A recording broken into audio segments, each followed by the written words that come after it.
Good morning students. अब हम next topic start कर रहे हैं, that is ampere circuital law. तो अभी तक हम कर रहे थे बायोट-सैवर्ट्स लॉ।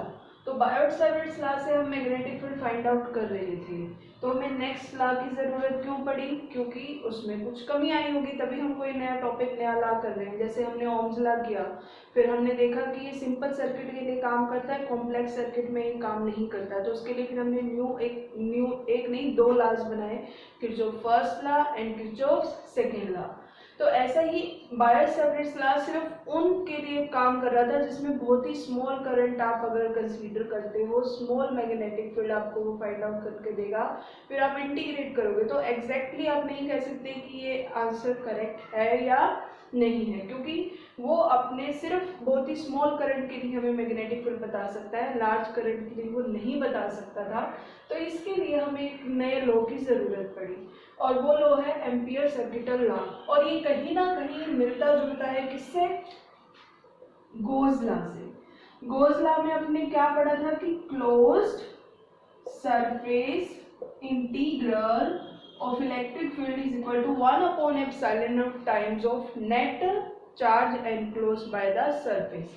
तो ये भी कुछ इसी तरीके से बोल रहा है। वो कह रहा है कि क्लोज्ड लाइन इंटीग्रल ऑफ, लिखा ही नहीं है कहीं, यहाँ लिख देती हूँ, closed line integral of magnetic field is equal to mu naught times of net current pass through it. यहाँ मैग्नेटिक फील्ड आ गया और पहले यहाँ क्या था? Electric field. और यहाँ सरफेस इंटीग्रल हो रहा था, और यहाँ पर कौन सा इंटीग्रल हो रहा है? Line integral. मीन्स आपको इंटीग्रेट करना है विद रिस्पेक्ट टू लेंथ। वहां पर आ रहा था चार्ज अपॉन एप्सिलॉन नॉट, यहाँ चार्ज की जगह आ गया करंट, क्योंकि आपको पता है यहाँ चार्ज मोशन में है, और वहां एप्सिलॉन नॉट डिवाइड में आ रहा था। और आप याद करो, एप्सिलॉन नॉट और म्यू नॉट एक दूसरे से अपोजिट चल रहे हैं। स्टार्टिंग में भी आपने फॉर्मूला में किया था, फोर्स के फॉर्मूला में क्या था? K Q1 Q2 upon R square, और K किसके इक्वल है? 1 अपॉन 4 पाई एप्सिलॉन नॉट। तो फोर्स और एप्सिलॉन नॉट यहाँ इनवर्सली प्रोपोर्शनल थे। बट बायोट-सैवर्ट्स लॉ के केस में आपने याद करो, फॉर्मूला क्या था? Mu naught I D L sine theta upon 4 pi R square. तो इसमें म्यू नॉट इसके साथ था, दैट मीन्स डायरेक्टली प्रोपोर्शनल था। ठीक है, तो म्यू नॉट एप्सिलॉन नॉट से अपोजिट चल रहा है, तो इसमें एप्सिलॉन नॉट डिवाइड में था, तो इसमें क्या आ गया? मल्टीप्लाई। तो ऐसे नहीं कि अपने आप ये बना लिया फॉर्मूला, तो ये फाइंड आउट करके देखा गया, साइंटिस्ट ने इस पे ऑब्जर्वेशंस की। सरफेस इंटीग्रल की जगह लेंथ इंटीग्रल किया, क्योंकि सरफेस इंटीग्रल में इसकी वैल्यू 0 हो जाती है। ठीक है, तो ये आप फर्दर स्टडीज में करोगे, 12th के बाद ग्रेजुएशन में ही आएगा टॉपिक। अभी के लिए आपको एम्पियर सर्किटल लॉ याद करना है क्या? कि B डॉट डी एल किसके इक्वल होगा? Mu naught times of net current flowing through it. तो हमने क्या किया, एक स्ट्रेट कंडक्टर ले लिया, उसमें करंट फ्लो हो रहा है। ठीक है, तो इस डायरेक्शन में इसमें करंट जा रहा है, और एक्चुअली में हम देखो ये 2 डायमेंशन है। बोर्ड पे तो आपको ऐसा लग रहा है कि सर्कल है, उसके ऊपर एक हमने स्ट्रेट लाइन बना रखी है, नहीं, लेकिन क्या है ये? अगर आप इसे 3D में इमेजिन करो, तो एक सर्कुलर रिंग में से एक लाइन पास हो रही है।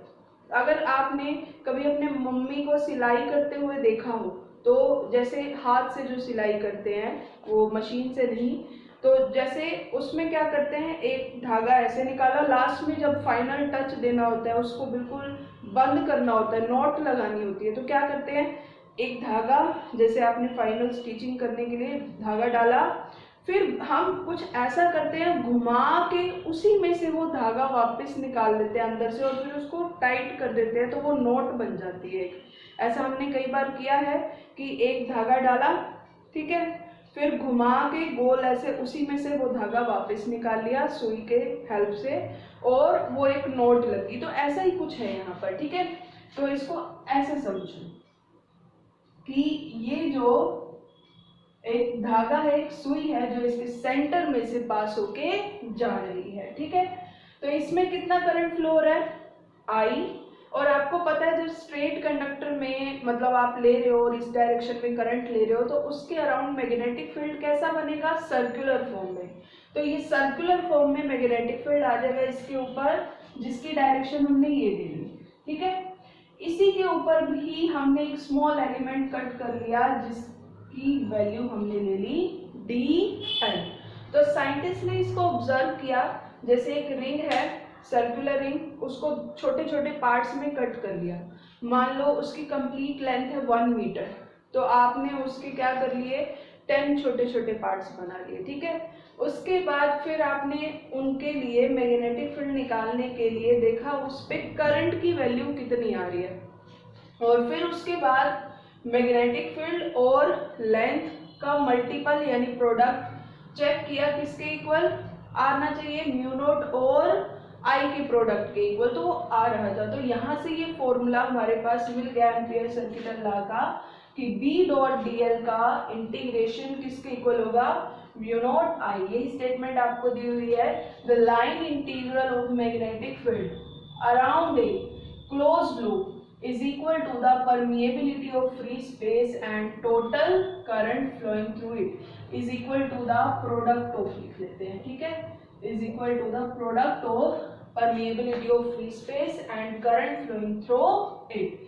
तो इसको प्रूव करेंगे, ऐसे ही नहीं कि हमने इसको समझ लिया और साइंटिस्ट ने फाइंड, अब हम एक्सपेरिमेंटली तो नहीं फाइंड आउट कर सकते, बट हम इसको फॉर्मूले से प्रूव करके देख सकते हैं। तो इसके लिए हमने कंसीडर किया वही एक dl small element at point P, इसको पॉइंट P अज्यूम कर लो, इसकी रेडियस आपने A अज्यूम कर ली, and then B vector is parallel to dl।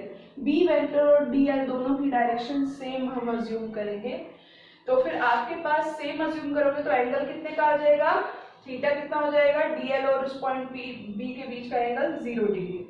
अगर आप लाइन इंटीग्रल करना चाहते हो तो B vector dot dl dot product हटाओगे तो cos थीटा, और थीटा अभी बताया आपको कितना आ रहा है 0।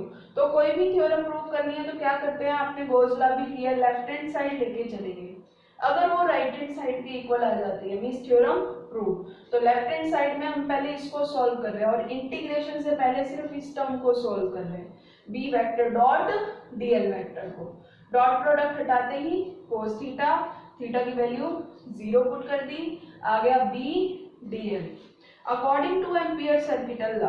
अब एम्पियर सर्किटल लॉ क्या कहता है कि आपको इस टर्म का इंटीग्रेशन भी करना है, तो close surface integral of b dot, surface नहीं line integral of b dot dl किसके इक्वल हो जाएगा, अभी हमने देखा b डॉट dl किसके इक्वल आ रहा है, ओनली b dl।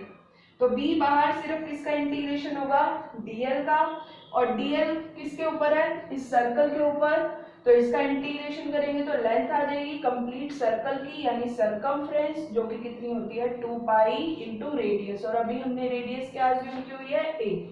तो यहाँ तक अभी हमारे पास लेफ्ट हैंड साइड में इतना आ गया सॉल्व करके। अब मैग्नेटिक फील्ड, करंट किस में पास हो रहा है, स्ट्रेट कंडक्टर में, तो स्ट्रेट कंडक्टर के लिए मैग्नेटिक फील्ड इससे प्रीवियस वाले हम टॉपिक में कर चुके हैं, कितना आया था magnetic field due to straight conductor, जब आपने दोनों पॉइंट्स जो दोनों एंगल लिए थे 90-90 लिए थे, मैक्सिमम मैग्नेटिक फील्ड आया था आपका mu naught I upon 2 pi ए।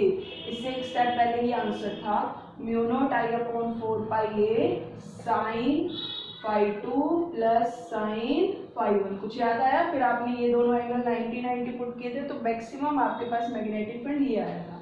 तो अगर कभी भी आपसे कोई पूछे what is the magnetic field due to straight conductor, तो आप ये बोलोगे, and what is the magnetic field due to circular coil, तो आप क्या बोलोगे, B is equal to mu naught I upon 2 जो भी रेडियस है, A है तो A, R है तो R, वो अलग है, ठीक है। तो ये दोनों फॉर्मूले आपको लर्न रखने हैं, न्यूमेरिकल में भी आ जाते हैं। तो स्ट्रेट कंडक्टर के लिए ये है, ये हमने B की जगह ये वैल्यू पुट कर दी, mu naught I upon 2 pi a multiply by 2 pi a, 2 pi a से 2 पाई ए कैंसिल, क्या आ गया mu naught I, means left hand side को हम सॉल्व करते गए वो किसके इक्वल आ गई, right hand side, hence prove, यानी ये थ्योरम सही है, ये लॉ सही है। क्या कहता है ampere circuital law, closed line integral of magnetic field is equal to mu naught times of net current flowing through it. Okay, learn it, and that is it for today.